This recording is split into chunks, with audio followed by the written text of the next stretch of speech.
Assalamualaikum warahmatullahi wabarakatuh. Selamat pagi anak-anak. Kembali lagi bersama Ibu Sri Mulyati dari Universitas Siliwangi pada mata pelajaran geografi. Anak-anak, bagaimana kabarnya hari ini? Semoga semua dalam keadaan sehat ya. Anak-anak, pada hari ini kita akan membahas kompetensi dasar 3.6, yaitu menganalisis dinamika atmosfer dan dampaknya terhadap kehidupan dengan tema pembelajaran karakteristik iklim di Indonesia dan pengaruhnya terhadap aktivitas manusia. Adapun tujuan pembelajaran pada pertemuan kali ini adalah yang pertama, peserta didik mampu menjelaskan bagaimana karakteristik iklim di Indonesia. Kemudian, yang kedua, peserta didik mampu menganalisis bagaimana hubungan tipe iklim dan bentang alam. Serta yang ketiga, peserta didik mampu mendeskripsikan bagaimana pengaruh cuaca dan iklim bagi kehidupan. Baik anak-anak, sebelum kita memulai pembelajaran, kali ini mari kita berdoa menurut kepercayaannya masing-masing. Berdoa dalam hati, mulai. Berdoa selesai. Anak-anak, untuk absensi pada pertemuan kali ini silakan isi di kolom komentar dengan format nama lengkap dan nomor absensi. Bagi yang tidak bisa hadir pada pertemuan kali ini, silakan hubungi Ibu melalui personal chat ya. Anak-anak, hari ini kita akan belajar tentang karakteristik iklim di Indonesia dan bagaimana iklim ini mempengaruhi aktivitas sehari-hari kita. Sebelum kita mulai, mari kita ingat bahwa Indonesia terletak di daerah tropis yang menyebabkan kita memiliki iklim yang unik. Apakah kalian pernah berpikir mengapa kita memiliki musim hujan dan musim kemarau? Atau bagaimana cuaca mempengaruhi pertanian dan kehidupan kita sehari-hari?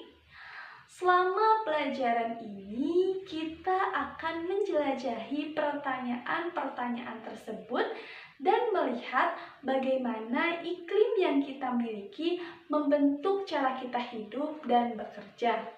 Pastikan kalian sudah siap dengan buku catatan dan alat tulis. Jika ada yang belum siap, silahkan siapkan sekarang. Mari kita mulai perjalanan menarik ini dengan penuh semangat. Apakah semua sudah siap? Ayo kita mulai. Anak-anak, ada yang masih ingat letak astronomis Indonesia terletak pada koordinat berapa? Ya, benar sekali. Letak astronomis Indonesia terletak pada 6 derajat lintang utara sampai 11 derajat lintang selatan dan 95 derajat bujur timur sampai 141 derajat bujur timur, di mana letak ini menempatkan wilayah Indonesia beriklim tropis yang menyebabkan siang dan malam masing-masing berlangsung selama 12 jam. Nah anak-anak, iklim di Indonesia juga dipengaruhi oleh 3 jenis iklim.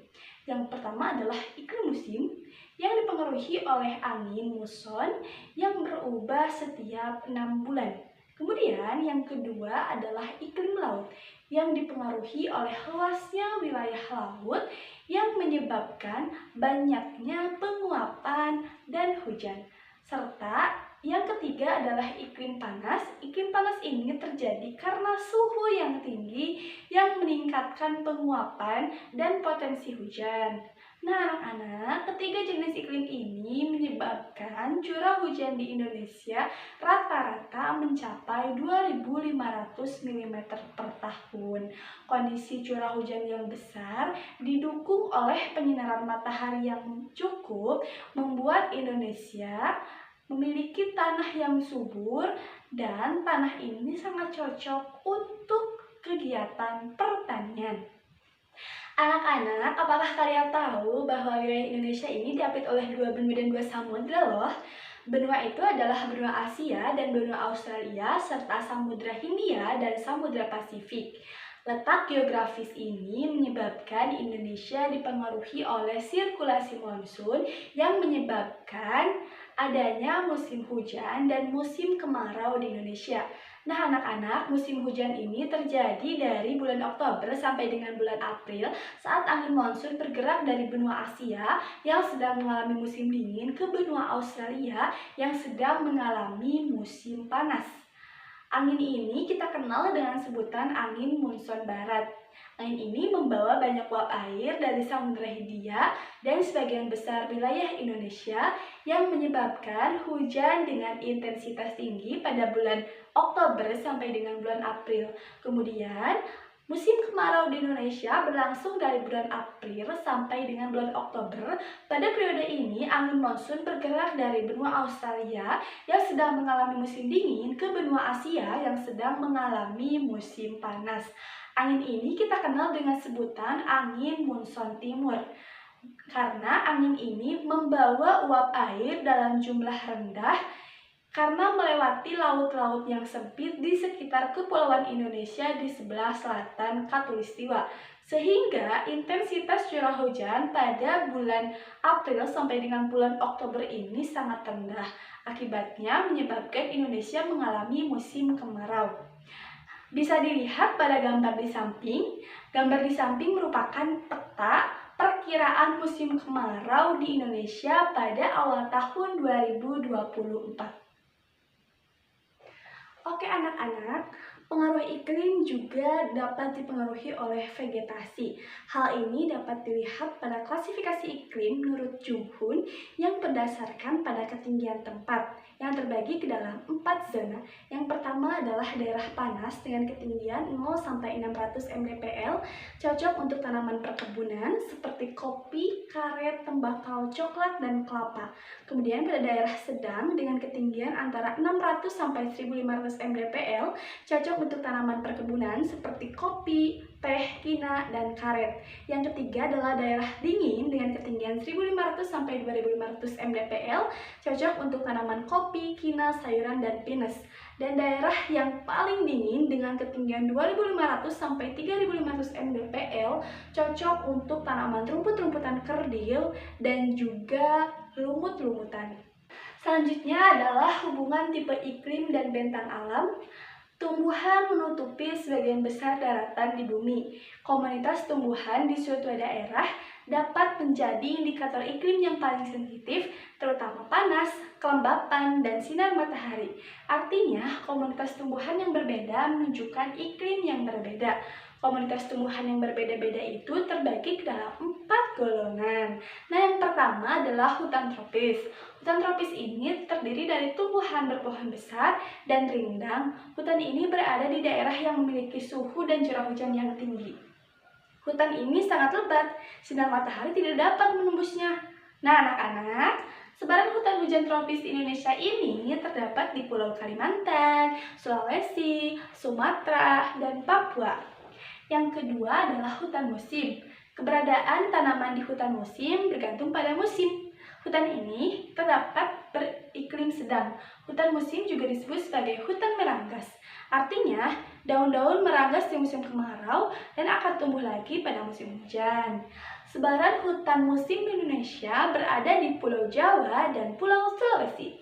Yang ketiga adalah sabana. Sabana adalah padang rumput yang diselimuti dengan semak belukar dan pohon-pohon seperti eukaliptus dan palem. Sebaran sabana ada di daerah bersuhu tinggi dan memiliki curah hujan yang sedikit, yaitu di daerah Nusa Tenggara Barat dan Nusa Tenggara Timur. Kemudian yang keempat adalah stepa. Stepa adalah padang rumput tanpa pepohonan di daerah yang bercurah hujan sedikit dan bersuhu udara tinggi. Sebaran stepa di Indonesia terdapat di Sulawesi Tengah, Nusa Tenggara Barat, dan Nusa Tenggara Timur. Ibu, lantas bagaimana sih pengaruh cuaca dan iklim bagi kehidupan? Nah, anak-anak, cuaca dan iklim adalah faktor yang sangat penting bagi kehidupan manusia karena peranannya yang besar terhadap kehidupan. Seperti dalam bidang pertanian, manfaatnya adalah untuk menentukan waktu tanam dan jenis tanaman yang sesuai. Kemudian, manfaat iklim pada bidang transportasi khususnya pada transportasi udara yang akan mempengaruhi kelancaran penerbangan pesawat. Kondisi cuaca yang kurang baik juga dapat mengganggu jaringan telekomunikasi. Nah, ini manfaat cuaca dan iklim pada bidang telekomunikasi. Kemudian anak-anak, faktor cuaca dan iklim juga berpengaruh terhadap bidang pariwisata loh, seperti cuaca cerah, banyak cahaya matahari, kecepatan angin, udara sejuk, kering, atau panas, mempengaruhi pelaksanaan wisata, baik wisata darat maupun wisata laut. Kemudian, pada bidang industri di Indonesia masih terdapat industri tradisional yang bergantung pada kondisi cuaca, khususnya industri yang membutuhkan panas matahari seperti industri genteng, batubara, dan kerupuk. Cuaca juga mempengaruhi aktivitas penduduk sehari-hari loh. Nah, anak-anak, itu merupakan beberapa dari pengaruh adanya cuaca dan iklim bagi kehidupan kita. Oke anak-anak, jadi kesimpulannya adalah letak astronomis Indonesia berada pada koordinat 6 derajat lintang utara sampai 11 derajat lintang selatan dan 95 derajat bujur timur sampai 141 derajat bujur timur yang menyebabkan Indonesia berada pada iklim tropis yang mengakibatkan adanya musim kemarau dan musim hujan. Nah, musim kemarau dan musim hujan di Indonesia ini dipengaruhi oleh pergerakan angin monsun barat dan angin muson timur. Selain itu juga, iklim Indonesia juga dipengaruhi oleh keberadaan vegetasi atau ketinggian suatu tempat yang mana kita merujuk pada iklim Junghun. Dan pengaruh cuaca dan iklim bagi kehidupan ini sangat bermanfaat khususnya pada bidang pertanian, bidang transportasi, bidang telekomunikasi, bidang industri, dan bidang sosial budaya. Anak-anak ibu yang ibu cintai, pembelajaran pada materi karakteristik iklim di Indonesia dan pengaruhnya terhadap aktivitas manusia ini sudah selesai. Selanjutnya kita akan mempelajari pengaruh iklim global terhadap kehidupan di minggu yang akan datang. Ibu ucapkan terima kasih bagi anak-anak ibu yang sudah menyimak pembelajaran hari ini. Semoga kalian semua mendapatkan manfaat yang telah Ibu sampaikan mengenai pembelajaran karakteristik iklim di Indonesia dan pengaruhnya terhadap kehidupan manusia. Terima kasih anak-anak. Akhirul kalam. Wassalamualaikum warahmatullahi wabarakatuh.